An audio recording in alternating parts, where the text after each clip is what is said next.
Salut à tous et bienvenue sur cette nouvelle vidéo de yohandev.co. Et aujourd'hui, on va voir ensemble comment mettre en place une pipeline d'intégration continue pour un projet Symfony 5 avec gitlab.com. Donc avec un compte gratuit sur GitLab, donc vous pourrez reproduire l'opération sans problème chez vous. Mais avant de commencer cette vidéo, et si le cœur vous en dit, vous pouvez lâcher un petit pouce bleu, vous pouvez même vous abonner à la chaîne. Et encore mieux, activez les notifications. Et puis si à la fin de la vidéo vous a plu, ou si vous avez des questions ou des compléments, eh bien n'hésitez pas à laisser un petit commentaire. Allez, on va débuter tout de suite, comme ça on ne perd pas de temps. Et on va tout de suite se créer un petit répertoire de travail dans lequel nous allons pouvoir travailler. Alors je vais lancer un petit terminal. Hop. Je vais mettre dans mon répertoire ici. Parfait. Je vais essayer de zoomer un petit peu pour que vous y voyez mieux. Voilà, c'est super. Donc on va se créer un petit répertoire que l'on va appeler GitLab. On va l'appeler GitLab. Parfait. Et on va rentrer dans ce répertoire GitLab qui va être notre répertoire de travail aujourd'hui. Et on va créer un petit projet Symfony. Comme ça, vous pouvez facilement reproduire l'expérience chez vous. Donc on va faire Symfony New GitLab, c'est le nom du projet, full, comme ça au moins on aura une version complète avec tout ce qu'il faut pour faire fonctionner un petit site internet. Pendant que ça télécharge le nécessaire, il faut que vous ayez un compte sur gitlab.com pour que vous puissiez suivre le tuto que l'on va suivre aujourd'hui. Donc là, moi, je suis connecté. D'ailleurs, j'en profite pour vous dire que si vous allez à l'adresse gitlab.com/yohandev.co, vous retrouvez toutes les sources des différents tutos systématiquement. Il y a un dépôt associé, en tout cas quand c'est nécessaire. Et vous pouvez retrouver l'ensemble des sources des différents tutos. Donc vous pouvez comme ça facilement retrouver les configurations, faire les copier-coller qui vont bien. Ok, le projet Symfony est installé. On va rentrer dans le répertoire en question. Parfait. Et on va se mettre en place maintenant un petit environnement de développement et on va le faire avec Docker. Donc là, je ne vais pas forcément rentrer dans le détail, mais je vous mettrai une petite fiche, faire une vidéo où justement on rentre dans le détail de comment mettre en place un environnement de développement complet pour un projet Symfony. Simplement, là, ce qu'on va faire, c'est qu'on va se créer un petit sous-répertoire qu'on va appeler Docker. On va rentrer dans ce répertoire. Et on va récupérer en fait une configuration qui existe déjà, que vous pouvez retrouver d'ailleurs sur le dépôt GitLab de yohandev.co, qui s'appelle Environnement de développement Symfony 5 avec Docker et Docker Compose. Donc on va récupérer ce dépôt-là et on va le copier dans le répertoire Docker. Donc on va faire un git clone de ce dépôt-là et je vais mettre un petit point à la fin pour lui dire tu le copies ici et je ne veux pas que tu crées de sous-répertoire. Parfait. On va se remettre dans le niveau principal, le niveau racine du projet et on va ouvrir un éditeur de code. Moi j'utilise Visual Studio Code, mais vous pouvez utiliser évidemment l'environnement qui vous convient le mieux. Et on va venir modifier ce qu'on a récupéré dans le répertoire Docker.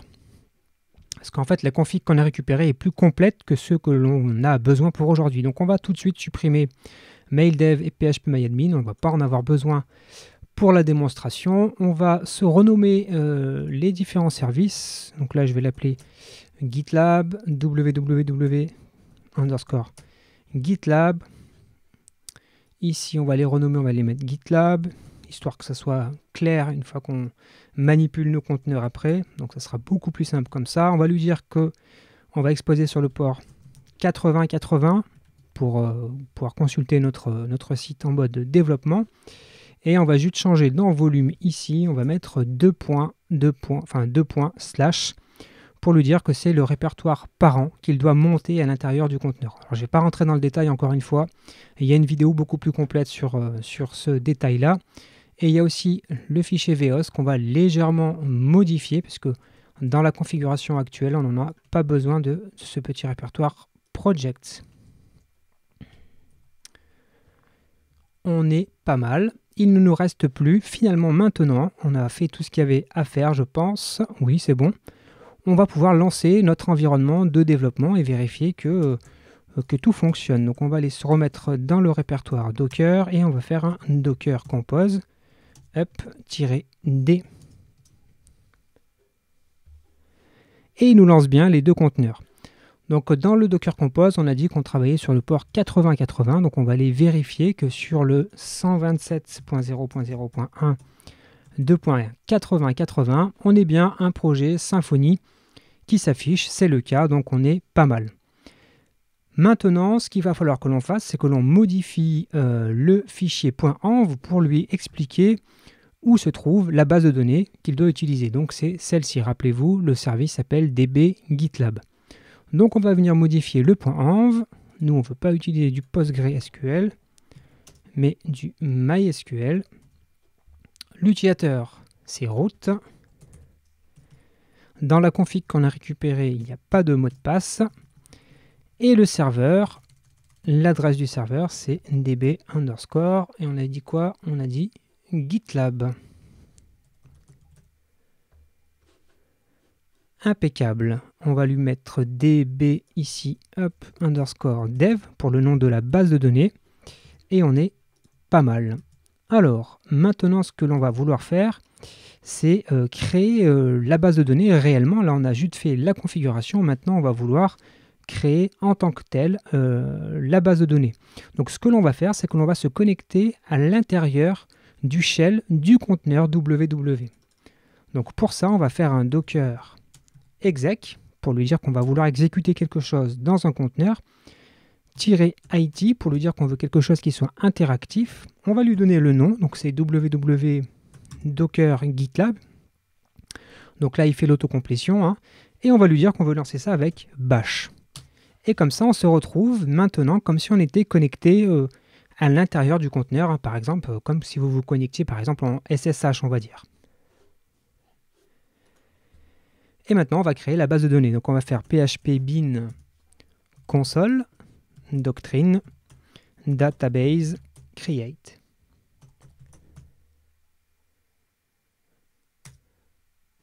Alors, oui, doctrine n'est pas écrit comme il faut, ça risque pas de fonctionner. Et là, il nous dit qu'il a bien créé la base db _ dev. Impeccable. Maintenant, ce que l'on va faire, c'est qu'on va se créer une petite entité parce qu'on va vouloir faire des tests, hein. Le but du jeu de cette intégration en continu, c'est de réaliser des tests. Alors des tests statiques de vérification de la qualité du code. On va faire des tests pour checker des vulnérabilités. Et puis on va aussi jouer des tests unitaires. Et pour les plus courageux, on va même jouer des tests fonctionnels. Dans la pipeline GitLab, on va monter une base de données. On va vraiment inscrire des choses dans la base de données et on va voir si tout cela fonctionne. Donc là, on va se créer une petite entité. Donc on va faire php bin console make entity et on va l'appeler démo. Et on va dire qu'on veut un premier champ qui va s'appeler démo. Très original. On va dire que c'est un string 255 qui ne peut pas être nul. Est-ce qu'on a d'autres champs à ajouter dans la base? Non. On valide. Et c'est bon, l'entité est créée. Il ne nous reste plus qu'à générer la migration associée. Donc on va copier le petit bout de code qui est ici. Ça va nous générer les fichiers de migration. Et maintenant, on va appliquer la migration pour que ça vienne réellement créer finalement les tables dans la base de données. Donc là, il nous dit attention, ça va agir sur la base de données. On va répondre yes. Et il nous crée bien la base de données dans la table. C'est parfait. Ce que l'on va se faire à cette étape-là, c'est qu'on va se créer un dépôt GitLab et on va faire un premier commit, puisque en fait, la pipeline va fonctionner uniquement si notre code est sauvegardé sur GitLab. Donc il est nécessaire que l'on se crée un petit dépôt GitLab. Donc on va venir, enfin, vous serez dans votre compte à vous. Moi je vais le créer sur yoandev.co, comme ça au moins on est tout bon. Et on va faire New Projects. On va choisir Create Blank Projects. Vous lui donnez un nom. Donc moi j'ai préparé le nom à l'avance. Je vais le mettre en public. Après ça, c'est à vous de voir. Et vous faites Create Project. Et là, ce qu'il faut qu'on fasse, c'est qu'on envoie toutes ces modifications, enfin, qu'on envoie notre code vers ce dépôt-là. Donc, on va faire push an existing folder. Donc, on va copier les commandes qui sont ici.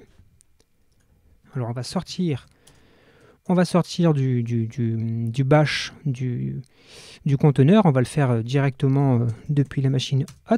Donc, on va faire un git init. Ensuite, on va rajouter le remote, donc le dépôt distant GitLab. On va ajouter tous les fichiers qui ont été modifiés.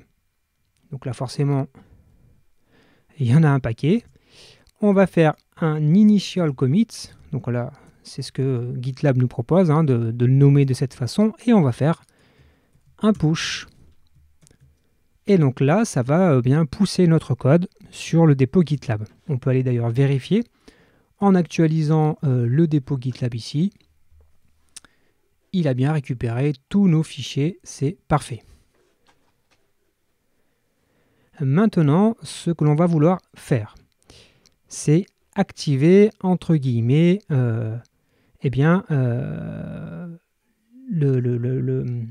l'intégration continue. Mais pour ça, avant de commencer à travailler sur l'intégration continue, ce qu'on va faire, c'est qu'on va écrire un petit test unitaire qu'on va jouer plus tard dans notre pipeline d'intégration continue. Donc on va à nouveau rentrer dans le conteneur et on va créer un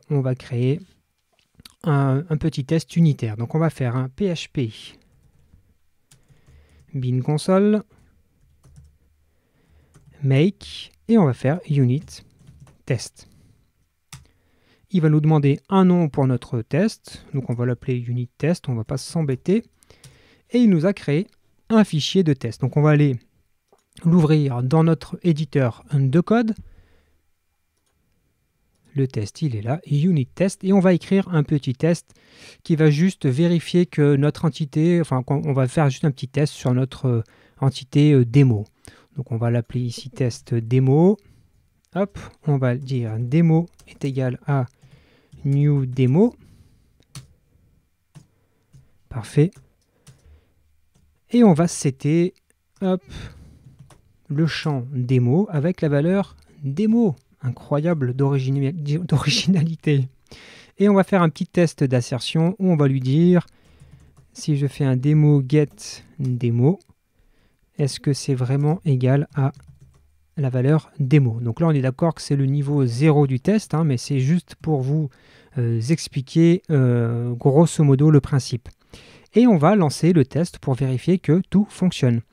Donc on va faire un PHP bin PHP units et on va le lancer. Donc là, comme c'est la première fois, il va télécharger tout ce qui est nécessaire pour PHP unit, il va l'installer et ensuite il va jouer notre test. Et là, il nous dit quoi? Ok, j'ai un test et il est une assertion et il est ok. Donc on pourrait en savoir un petit peu plus si on fait test docs. Voilà, c'est un petit peu plus parlant. On voit bien qu'il a joué le test qui s'appelle le units et il a joué démo. Donc c'est parfait. Maintenant, on va pouvoir faire un petit commit avant de passer à la suite. Donc ça va être l'habitude à prendre. Donc on va faire un petit git add point pour ajouter tous les fichiers modifiés. On va faire un commit que l'on va nommer, histoire que ça soit bien clair. On va dire qu'on a ajouté ajout test unitaire. Parfait. Et on va faire un git push pour envoyer ça sur notre dépôt.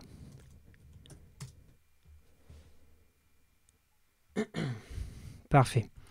Donc si on va vérifier sur GitLab, logiquement, si je regarde le dernier commit, c'est bien le ajout de test unitaire. Parfait.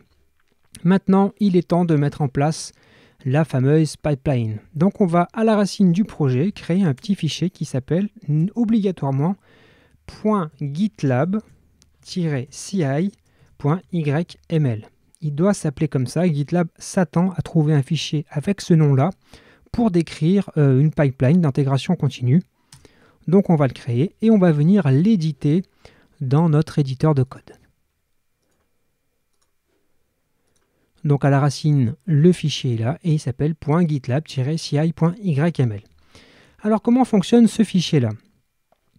Ce fichier-là, on va, pour notre cas en tout cas, utiliser ce qu'on va appeler un runner GitLab. Donc en fait, GitLab va déléguer le travail d'exécution de la pipeline à ce qu'il appelle un runner. Et nous, on va utiliser des runners de type Docker parce que c'est très pratique. Donc la première chose que l'on doit faire, c'est définir quelle image on va utiliser. Et là, je vais vous parler d'une image particulière que l'on va utiliser et qui s'appelle PHP QA Docker. Vous la retrouvez facilement. C'est quelqu'un qui s'appelle Jack Zal qui le propose et c'est une image Docker qui contient une liste pléthorique d'outils de test et d'analyse statique pour PHP. Donc là, vous retrouvez absolument tout ce qui existe à peu près pour faire du test PHP. Nous, on va en utiliser un certain nombre. On va utiliser Security Checker, on va utiliser PHP Unit, on va utiliser PHP Stan, on va utiliser Twig Lint. Donc, on va utiliser cette image qui s'appelle donc PHP QA. Alors attention, ils ont sorti la dernière version, si on ne précise pas quelle version on veut, c'est en PHP 8. Donc il faut être vigilant. Donc nous, on va utiliser la version pour le moment PHP 7.4. Donc vous mettez image, deux points. Vous recopiez ici le nom, hein, hop. Alors on va pas faire comme ça, hop. Et nous, on va préciser que l'on veut la version PHP 7.4. Alors, ce que je vais faire, hop, voilà, PHP 7.4, super. Deuxième chose que l'on va vouloir faire, c'est que avant d'exécuter des scripts, on va vouloir que notre pipeline, elle fasse le composer install, parce qu'on va avoir besoin que les dépendances soient installées pour pouvoir réaliser nos tests. Donc, on va inscrire une étape qui s'appelle before script. Et qui fait quoi? Eh bien, on va lui expliquer ce que l'on veut qu'elle fasse. Donc, moi, je vais mettre hop, avec des espaces. Voilà, je change juste l'indentation. Et on va lui dire qu'il faut qu'elle fasse un composer install. Impeccable. Alors, composer install. Donc là, on sait qu'avant chaque script, enfin en tout cas, au tout départ, il va faire un composer install. Comme ça, on est certain qu'avant l'exécution de nos scripts, il aura fait un composer install.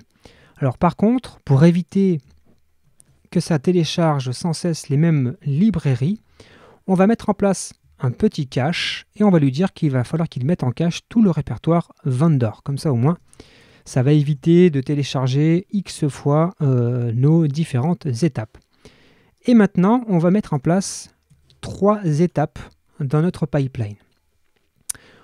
On les déclare en écrivant stage et ensuite on va les nommer. Donc on va faire une première étape qui va s'appeler Security Checker, une deuxième qui s'appelle Coding Standards et qui va exécuter en parallèle plusieurs tâches et enfin on jouera des tests unitaires. Donc la première chose que l'on va vouloir mettre en place, c'est Security Checker. Security Checker, c'est un outil de Sensio Labs qui vient vérifier parmi les dépendances que vous utilisez, s'il y a des failles de sécurité qui ont été détectées et vous êtes prévenu. Donc là, on lui donne un nom, hein, Security Checker, on lui dit qu'il appartient au stage Security Checker et on lui dit quel script il doit exécuter. Donc il doit exécuter la commande Security Checker, Security Check et il doit aller vérifier le fichier composer.log. Et on va lui interdire d'être en échec, ce qui veut dire que si cette étape-là est en échec, la pipeline s'arrête là. Et par exemple, cela peut vous empêcher a posteriori de faire une merge request, en tout cas de merger. Donc c'est important de savoir que le allow failure, quand on le met sur false, eh bien on interdit l'échec. C'est-à-dire que si c'est en échec, on ne pourra a priori, sauf si on force vraiment la chose, on ne pourra pas aller plus loin dans le déploiement de notre code. Le deuxième outil qu'on va mettre en place dans notre pipeline, c'est un outil qui est extrêmement connu, c'est PHP CS. On va le raccrocher à l'étape Coding Standards et le script, eh bien simplement lui dit tu lances PHP CS, on lui dit qu'il doit appliquer les standards PSR12 et on va simplement lui dire d'ignorer le fichier kernel.php et lui expliquer que nous, le répertoire qu'on veut qu'il scanne, c'est le répertoire SRC, c'est là où on met nos sources. Et enfin, pareil, on lui met allow failure à false. Autre outil qu'on va mettre en place, autre outil d'analyse statique, c'est PHP-Stan. Pareil, hein, à peu près le même principe. On le raccroche à Coding Standards et on lui dit qu'il doit analyser le répertoire SRC. Et enfin, le dernier outil d'analyse statique que l'on va mettre en place, c'est un outil qui va venir vérifier si nos fichiers Twig sont correctement indentés, correctement codés, on va dire. Donc, on le raccroche lui aussi à l'étape Coding Standards et on lui explique Twig Lints et le répertoire, c'est dans Templates. Et pareil, on interdit l'échec de cette étape. Et enfin, la dernière chose que l'on va faire, c'est l'étape des tests unitaires avec l'outil PHP Unit qu'on raccroche à l'étape Unit Test et on lui dit simplement tu lances un PHP bin/PHP Unit et pareil, on interdit l'échec de cette étape. Et maintenant, si on veut vérifier ça, il nous faut simplement lancer un commit et faire un push. Et en fait, vous allez voir que GitLab va détecter cette pipeline et va la jouer en fait. Donc on va faire un git add. On va faire un git commit. On va lui donner un nom un peu plus sympa. On va faire ajout du pipeline. C'est au masculin, ajout du pipeline. Ok, super. Et on va faire un git push. Donc là, si on ne s'est pas trompé au niveau des noms, etc., logiquement, notre dépôt GitLab devrait détecter qu'il y a une pipeline à exécuter. Et c'est effectivement le cas. Donc on voit que le commit s'appelle ajout du pipeline et qu'il a différentes étapes qui lui sont associées. Et si on ouvre le pipeline en question, eh bien on voit les différentes étapes. Security Checker, qui n'a qu'un seul job, on va dire, Coding Standard qui a 3 jobs en parallèle, et Unit Test qui est à la fin. Et donc, eh bien, Security Checker va faire son travail. S'il réussit, les 3 autres vont se lancer en parallèle. Si les 3 autres réussissent, enfin, on va pouvoir lancer les tests unitaires. Donc là, ça peut prendre plusieurs minutes. Ce qui est intéressant, c'est qu'on peut cliquer sur la tâche en question et on peut rentrer dans la tâche et on peut voir ce qu'il s'y passe. Et donc là, on voit le temps qu'on clique, on voit qu'il a fait le nécessaire. Donc on peut de la même façon rentrer dans un des jobs pour voir ce qui s'y passe. On va rentrer par exemple dans PHPCS pour voir ce qu'il est en train de faire. Donc là, on voit qu'il est en train de préparer l'environnement. Donc on voit qu'il est ici, il récupère la fameuse image. La fameuse image, rappelez-vous, celle-ci, qui contient tous les outils statiques, puisque c'est avec cette image-là qu'il exécute nos différents tests. Donc là, il fait le composer install, et vous voyez qu'il a récupéré le cache ici. Et là, il exécute la commande, et il nous dit qu'il n'y a aucun problème, et il nous dit que le job est réussi. Donc là, il a fait la même chose pour PHP-Stan, la même chose pour Twig et Lint, et là, il est en train d'exécuter la dernière partie qui est les tests unitaires. Donc on peut aussi aller voir ce qu'il se passe.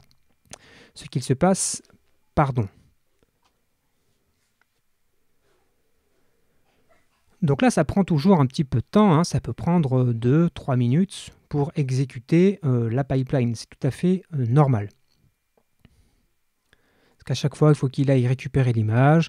Là, vous voyez, hop, il récupère le cache, il l'extrait. Il fait le composer install et il lance la commande php bin php units. Il réussit le test, un test, une assertion. Et là, il va nous dire que le job est réussi. Et si on revient sur pipeline, eh bien, on va voir qu'elle est au statut passé. C'est bon, elle n'a pas eu de souci. La pipeline a fonctionné. Donc là, vous avez déjà une première pipeline qui fonctionne et qui vous fait des tests de sécurité, des tests statiques. Et il vous joue vos tests unitaires. Mais on peut avoir envie d'aller un petit peu plus loin et de vouloir mettre en place des tests fonctionnels qui vont interagir avec la base de données.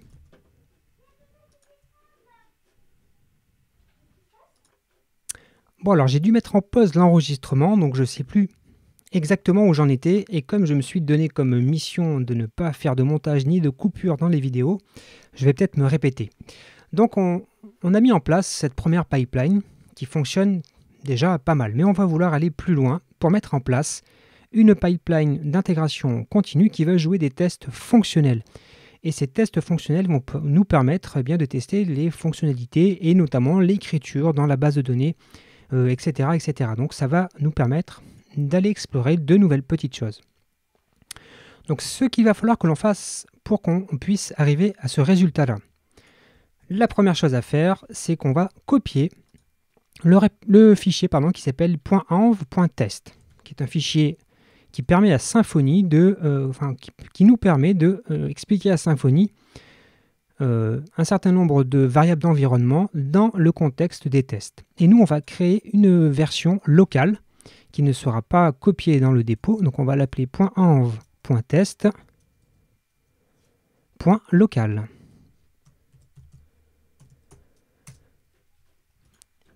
Comme ça va nous permettre de développer nos tests en local. Et puis on viendra tout à l'heure dans le .env.test mettre quelque chose de particulier pour expliquer à Symfony dans le contexte de test, dans le contexte de la pipeline, quel est le nom de la base de données. Mais ça, on va le voir juste après. Donc là, ce qu'il faut que l'on rajoute, simplement, on va aller copier cette ligne-là. On va la mettre dans le fichier .env.test.local et on va l'appeler, pas dbdev, mais dbtest. Et là, ça permet à Symfony de lui expliquer que lorsqu'on lance des tests, il ne doit pas agir sur la base de données dev, mais il doit agir sur la base de données test. On va rentrer à nouveau dans le conteneur et on va venir créer la base de données de test. Donc là, je vais essayer de retrouver voilà la commande php bin console doctrine database-2.create. Et là, on va préciser qu'on veut créer la base de données dans l'environnement qui s'appelle test en mettant --env égale test. Et là, il va nous créer logiquement la base de données. Alors, il nous dit quoi? Il nous dit que la base de données dbtest existe déjà. Donc, je pense que je l'avais simplement préparé lors de la préparation de cette vidéo. Donc, ce que je vais faire pour l'exemple, je vais la supprimer pour pouvoir la recréer avec vous, en fait. Donc, je vais faire drop --env est égal à test. Donc là, il faut que je force pour qu'il puisse bien me la supprimer. Super. Donc là, je vais la recréer. Donc php bin /console doctrine database create 2-env égale test. Et là, il me crée bien la base de données. Parfait. On va également appliquer les migrations à cet environnement-là, parce que sinon, on n'aura pas les tables dans la base de données. Donc on va faire php bin console doctrine migration 2.migrate --env est égal à test pour expliquer qu'on fait les migrations dans l'environnement de test. Il me demande si je suis sûr, je réponds yes. Et maintenant, je sais que dans mon environnement, dans ma base de données de test, j'ai les bonnes tables bien comme il faut. Maintenant, on va se créer un petit CRUD. L'idée, c'est de pouvoir avoir quelque chose à tester, parce que là, pour le moment, fonctionnellement, on n'a rien à tester. Donc, on va faire un php bin /console make CRUD. Là, il me demande sur quelle classe, sur quelle entité je veux faire mon CRUD. Donc, on va dire que c'est sur démo. De toute façon, on n'a que celle-ci. Et il nous génère automatiquement tous les fichiers nécessaires. Alors, on peut vérifier que ça fonctionne en retournant sur notre petit site. Et on va rajouter /démo. Et en fait, ça nous a créé une petite interface très succincte qui nous permet de créer, hop, ça fait un petit CRUD. Je vais marquer test, save, et vous voyez, ça me l'a sauvegardé. On peut le regarder, on peut le supprimer. Et voilà. Donc avec cette petite commande CRUD, ça permet de rapidement mettre en place tout cela sans avoir à le coder nous-mêmes. Et ce n'est pas le but aujourd'hui. Et maintenant, on va vouloir créer le test fonctionnel qui va venir soumettre ce formulaire et vérifier que la donnée qu'on soumet est bien insérée et est bien visible dans l'interface. C'est le but du jeu. Donc, pour créer un test fonctionnel, on va faire un php bin console make functional-test. Il me demande un nom de test. On va l'appeler functional test. Parfait. Et là, il nous a créé un petit fichier dans lequel on va pouvoir faire nos tests. Donc, on va aller tout de suite éditer ce fichier-là dans l'éditeur de code. Hop, super. Donc, on a un petit répertoire test et on a notre functional test. Et là, on va créer un premier test qui va simplement s'assurer que quand on visite l'adresse /demo, eh bien, on a bien une page qui répond et on va vérifier que dans un H1, on ait bien le démo index. Donc déjà, je vais en profiter d'ailleurs pour le copier-coller. Voilà. On va lui dire qu'on veut visiter l'adresse démo.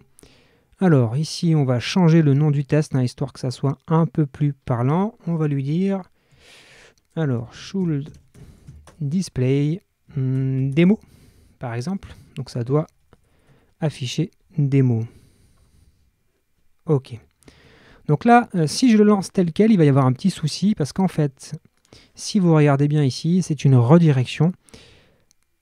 Donc si on fait ça, en fait, lui, le test ne va pas suivre la redirection, il va s'arrêter et il ne va pas aller jusqu'ici. Donc on va simplement rajouter une petite étape dans notre test pour expliquer au client qui est ici, qui doit follow les redirects. Je crois que c'est comme ça.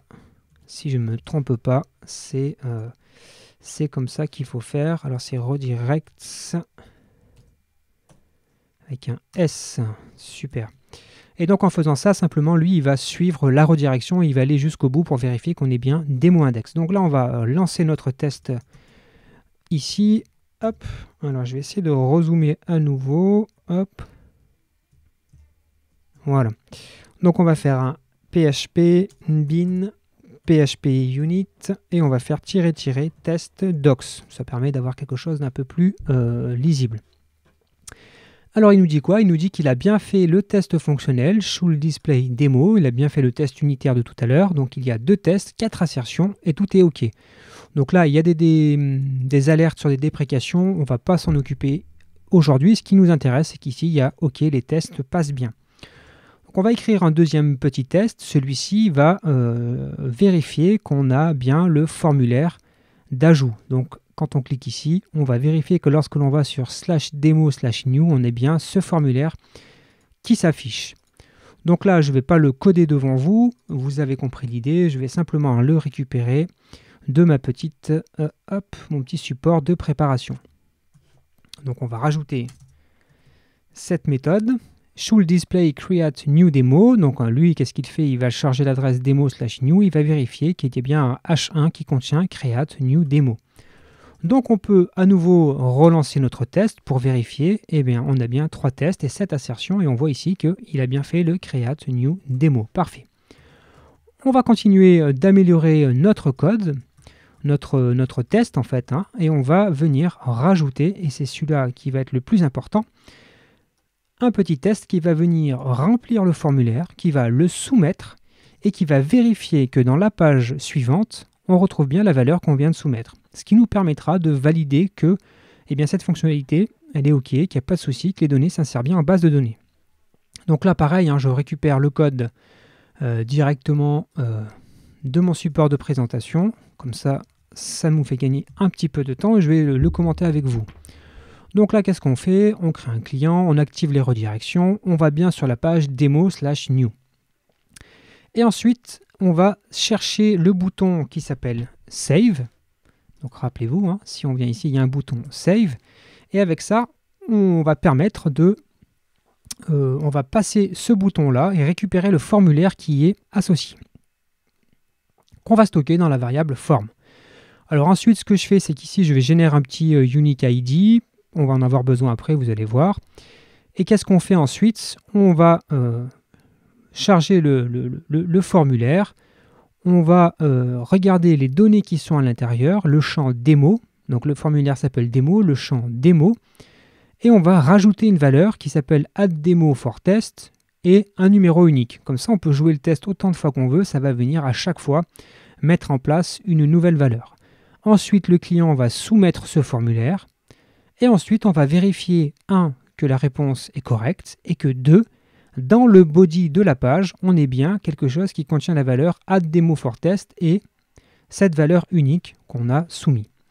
Donc si ça fonctionne, ça veut dire qu'on est capable de remplir le formulaire et de le soumettre et de voir dans la liste que, par exemple, si je fais Johan, c'est exactement ça que le test va faire. Je vais vérifier qu'il y ait bien Johan qui s'affiche ici. Donc on va lancer notre test une nouvelle fois et cette fois-ci, vous voyez qu'il y en a 3 tests et il a bien réussi à ajouter un nouveau champ démo. Il y a 4 tests et 10 assertions. Donc là, le test fonctionnel très minimaliste est en place. Maintenant, le but du jeu, ça va être d'ajouter ce test fonctionnel dans notre pipeline. Pour cela, on va commencer par éditer notre fameux fichier GitLab CI.yml. Et là, il va falloir qu'on fasse quelques modifications dans la partie PHP Unit, parce que là, la version qu'on avait ne va pas suffire. Donc je vais vous copier-coller le code que j'ai en place et je vais le commenter avec vous. Donc là, il est beaucoup plus conséquent. Mais en l'expliquant, vous allez voir que c'est assez simple. Dans l'étape PHP Unit, qui appartient au stage Unit Test, je vais lui dire que spécifiquement pour cette étape-là, il ne veut dire que je veux qu'il démarre un service particulier. Et ce service particulier, je lui dis que je veux qu'il lance un MySQL 2.5.7. Donc là, il va lancer aussi un autre conteneur Docker qui s'appelle MySQL 5.7. Et je vais lui donner un nom. Il va s'appeler MySQL. Ensuite, je définis des variables d'environnement, un mot de passe pour le root, le nom de la, le nom de la base de données, le nom de l'utilisateur, le mot de passe, et puis la variable complète qui contient tous les éléments. Et ensuite, on va rajouter une étape before script. Rappelez-vous, on avait mis un before script général ici, mais pour cette étape, on va faire un certain nombre d'autres choses. On va installer en faisant une commande apt-get update et apt-get install, parce que alors, il faut savoir que l'image qu'on utilise fonctionne avec un Debian, donc c'est pour ça qu'on tape ces commandes-là. Je vais simplement y installer Git et la librairie zip. Ensuite, on installe Composer, parce que là, dans la version, l'image Docker qu'on utilise, il n'y a pas Composer, donc j'installe Composer, j'installe les extensions PHP spéciales pour Docker, MySQLi, PDO, PDO MySQL et zip, puisqu'on en a besoin. Et ensuite, qu'est-ce que je fais? Je lui explique qu'il doit faire une création de base de données dans l'environnement de test. Alors, il fait un drop, comme ça, si elle existe, il la supprime. Ensuite, il fait un create. Et ensuite, il applique les migrations. Et enfin, il joue le script PHP bin PHP unit. Et on lui interdit d'être en échec. Mais là, ça ne va pas suffire. Parce qu'en fait, lorsqu'on va lancer cette commande-là, lui, il va chercher un environnement de test. Il ne va pas le trouver. Donc, il va venir prendre les données qui sont dans le point env. Il va essayer avec ces valeurs-là. Et ces valeurs-là, dans le contexte de la pipeline, ne vont pas exister. Donc, on va lui préciser dans l'environnement de test le fichier qui va être commité, donc le .env.test, on va lui spécifier quelle base de données il doit utiliser. Et quelle base il doit utiliser? Celle qu'on a décrite ici. Donc, myapptest, myapptest, @mysql, etc., etc. Donc, les données qui sont ici. Donc, on va venir mettre ces données dans le .env.test. Il suffit simplement, donc, de rajouter database git add, git commit, on va l'appeler, comment allons-nous l'appeler? Ajout, des tests fonctionnels. Ok, impeccable. Et on va faire un petit git push. Et là, notre nouvelle pipeline qui part avec le push va être exécutée sur notre GitLab. Donc on va aller voir ça tout de suite sur GitLab. On revient sur notre dépôt, on va dans CI/CD pipeline et on voit qu'il va jouer nos différents tests. Et alors, de façon plus ou moins volontaire, vous allez voir ce qui va se passer. Il y a un test qui va échouer. Parce qu'en fait, lorsqu'on a fait tout à l'heure la commande, rappelez-vous, make CRUD, il nous a généré des fichiers automatiquement et logiquement. Il y en a un qui va poser problème, qui de toute évidence, ne respecte pas complètement la norme PSR12 et donc il devrait être mis en échec. Donc on va attendre que la pipeline avance. Donc là, il y a Security Checker qui est en cours et on va attendre que les autres s'exécutent. Donc ce que je vais faire, c'est que je vais mettre la pause, le temps qu'il y ait l'échec et on recommence juste après. A tout de suite. Et voilà, on reprend. Donc là, ça a pris à peu près une cinquantaine de secondes et on voit que il y a une étape PHP CS qui est en échec. Donc comme vous pouvez le voir, la pipeline est marquée en erreur, elle n'a pas poursuivi. Et ça tombe très bien parce que du coup, ça nous permet de voir ce qui se passe quand ça ne fonctionne pas. Donc on va ouvrir pour voir ce qui ne fonctionne pas. Et il nous dit qu'il y a 2 erreurs qui ont été trouvées dans le fichier src contrôleur démo contrôleur. Et il nous dit à la ligne 86, il manque un espace avant un point et un espace après un point. Donc on va aller corriger ça. Donc dans src contrôleur démo contrôleur à la ligne 86 et il nous explique qu'il y a quelque chose qui ne respecte pas les règles édictées par le PSR12, c'est que logiquement ici on doit mettre un espace avant les points et un espace après. Donc on va faire cette modification, on va committer et pusher et logiquement cette fois-ci ça devrait passer. Donc on va faire un git add, on va faire un git commit. On va dire que c'est fix phpcs et on va faire un git push. Et cette fois-ci, logiquement, CR12, eh bien cette fois-ci, ça devrait passer l'étape qui posait problème. Donc on revient dans pipeline. À nouveau, ça lance une nouvelle pipeline et ça va exécuter les tâches les unes à la suite des autres. Et ça devrait cette fois-ci passer correctement. Et puis ce qui va être très intéressant de vérifier, eh bien, c'est de vérifier que la 3e étape, celle qui joue, alors elle s'appelle encore unit test, on aurait pu la renommer en test tout court, va charger la base de données, va créer la base de données, va charger la page web, va remplir un formulaire, va le soumettre et va vérifier que ce que l'on a soumis dans le formulaire est bien visible.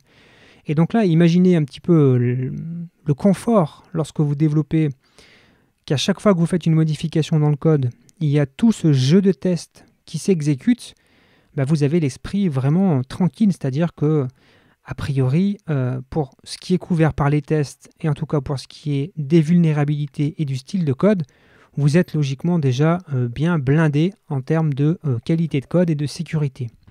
Donc vraiment, c'est une façon de sécuriser et surtout, je trouve, de se tranquilliser que de mettre en place une pipeline d'intégration continue. En plus, vous l'avez vu, c'est finalement assez simple. C'est presque, j'ai envie de dire, un simple fichier.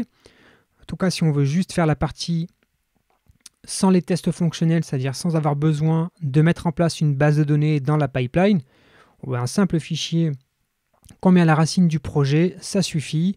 On a des outils qui sont extraordinaires, notamment cette image-là qui nous fournit, qui nous pré-mâche le travail en nous mettant à disposition tous les outils. On n'a pas besoin de les installer, ils sont déjà disponibles, donc c'est parfait. Donc là, on voit qu'on arrive dans la dernière étape, PHP Units. Donc on va regarder ce qui s'y passe parce que là, ce qui va nous intéresser, c'est de vérifier qu'il va bien mettre en place une base de données MySQL. Donc là, la première chose, on voit déjà qu'il utilise l'image PHP 7.4 Apache.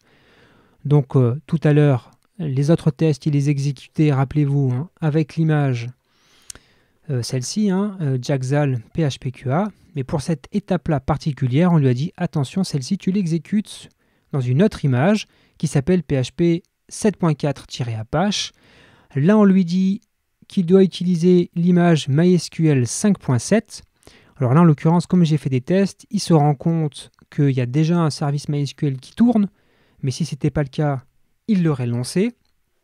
Donc là, il fait tout le paramétrage de la base de données, toutes les variables d'environnement qu'on lui passe. Donc là, il prépare vraiment l'environnement qu'on a décrit. Ensuite, qu'est-ce qu'il fait? Il exécute les différentes commandes qu'on avait passées. Donc là, il récupère le cache, puis là, il passe les commandes. Donc les apt get update et install.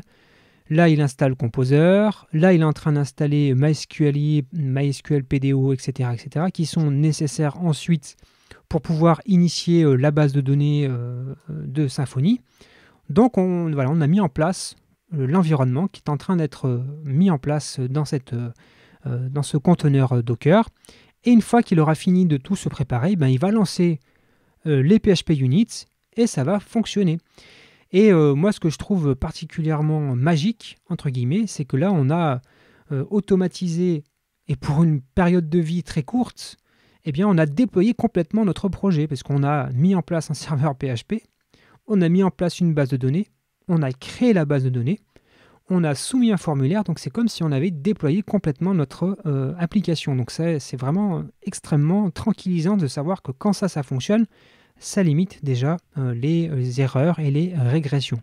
Donc là, on voit qu'il a bien réussi nos 4 tests et nos 10 assertions, et il nous dit que le job est success.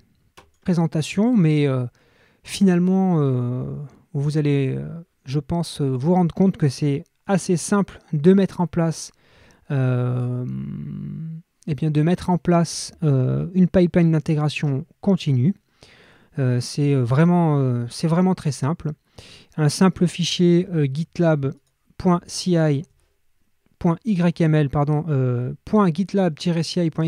à la racine, ça peut suffire, sauf évidemment si vous avez besoin de rajouter une base de données, il y a un petit peu plus de travail, mais sinon vous avez vu, c'est quelque chose de relativement simple.